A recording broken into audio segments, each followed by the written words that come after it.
Yep, please do. Okay, so we're milling around, but thankfully they're real human beings, i.e. Americans there. And so someone grudgingly allows us all to come back up, and they open a little wicket gate for us to go through security again.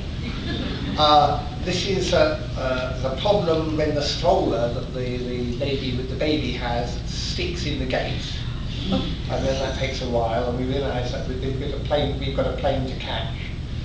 And then, when we go through, we are taken and put in a little cage. Yes, a perspex box. And life within the airport is happening all around us. And we are in this perspex box that's about 6 feet long. No one has said anything very much. No, we have just been locked in it with a gentleman in front.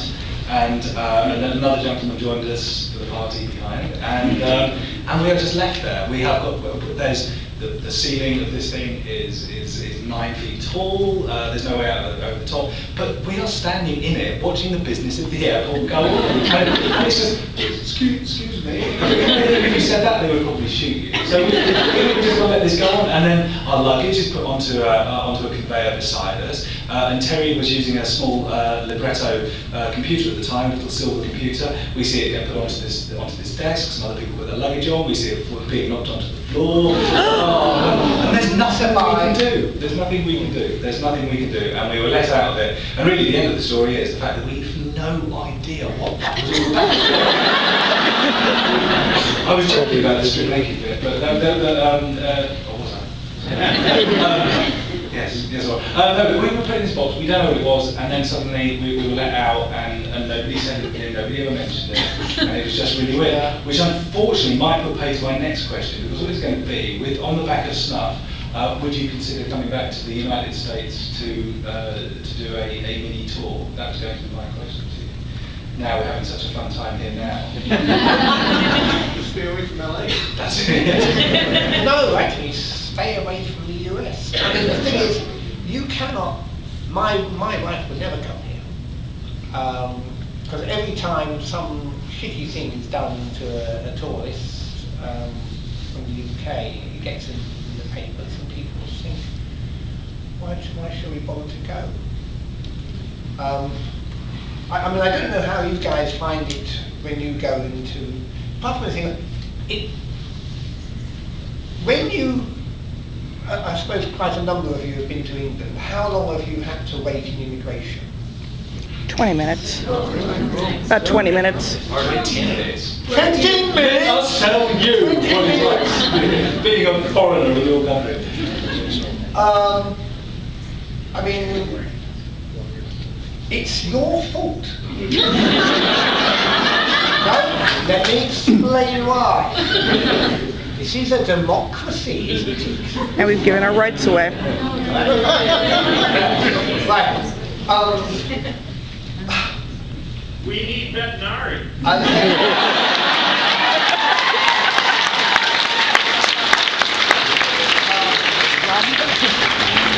must confess, when we came to the last Lisbon convention, where's the airport? Cleveland. Yeah. That Phoenix was pretty good. I mean, they were, they didn't actually hurt very much. And there's why don't you try over there? There's that road is nearly empty and all the rest of it, and there was a general good humour about them. But this time in Chicago, we were waiting. It was about 2 hours. I suppose from getting off the plane to actually. And in Newark, you never know what you're going to find in Newark. That's a bit joystick for you. And you always see, they put the remedial readers on the on the line for non-Americans, and they put everyone else, every other guy is in the American line. So as if to say we are punishing you for coming to our country. And it's beginning to piss me off because it happens so often. It really does. So when we went to, regrettably, we had to come over to New York in December. Ralph Fichinanza, Terry's American agent, died suddenly, and it was a great shock to all of us. And so we had to fly over to the funeral. In fact, Terry hired a 747, I think, to fly over. Not quite, but we had a fully flexible BA part as well. That's it, yes, which I think cost the price. But I'm not coming. You don't need to know that. And yeah, we were on the morning that we left. We left the airport, and we seemed to have gone through immigration. Wherever. Anyway, we went through Homeland Security, and we'd gone through, and that was excellent. That was the way it should be. And that was that was the way. Yeah. It probably depends on the guy you get. Oh, yes, yes. I did a convention down in Memphis, and I arrived for my sins on an American carrier.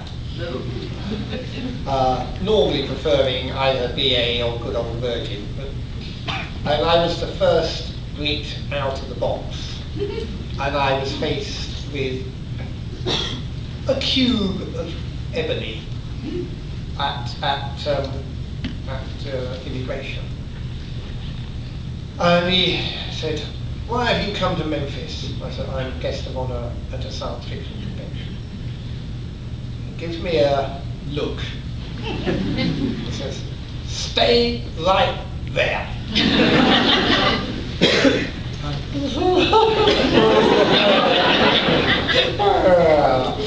He picks up a phone. What's it? Stan? Stan. Yes. Stan, I've got him.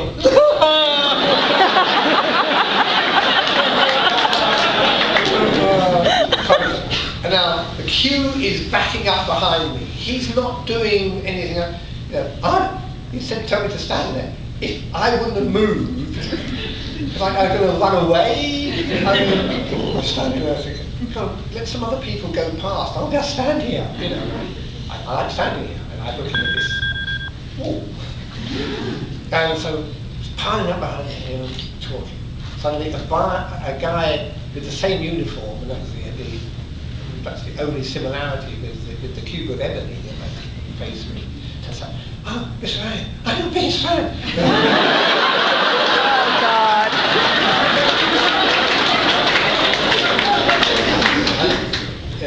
We saw in the manifest that you were coming, and of course I'm going to be on duty at when the convention's on.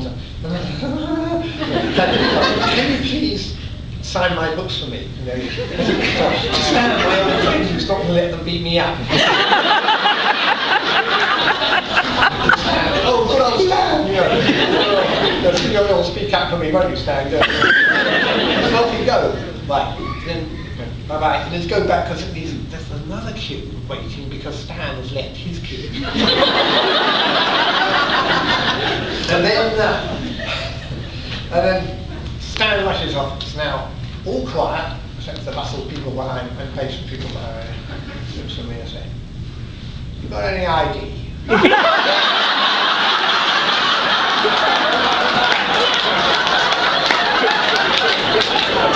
This time I actually got slightly pissed off.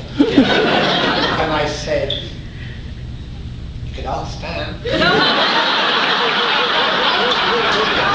And for one moment on the earth, you could see a slight crack of a grin. So, knowing that I was about to die, plonked my passport down. I did, yeah, fine, off you go. That's a good idea, I did quick. What we'll do now, we'll what have we got? We've got about 25 minutes to go. Before I take some questions and answers from the lovely people, I've got one more question. It's a final question, and it's one that I've kept to myself for the last 10 years. But it does need addressing, maybe in front of witnesses or anything. But I have yet, in 10 years, I have yet to be Employee of the Month.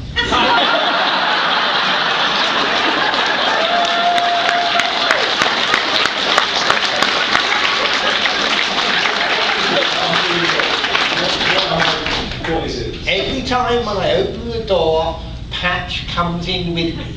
Very true. Yeah, she never, she never goes on about, having to have her hair cut or anything like that.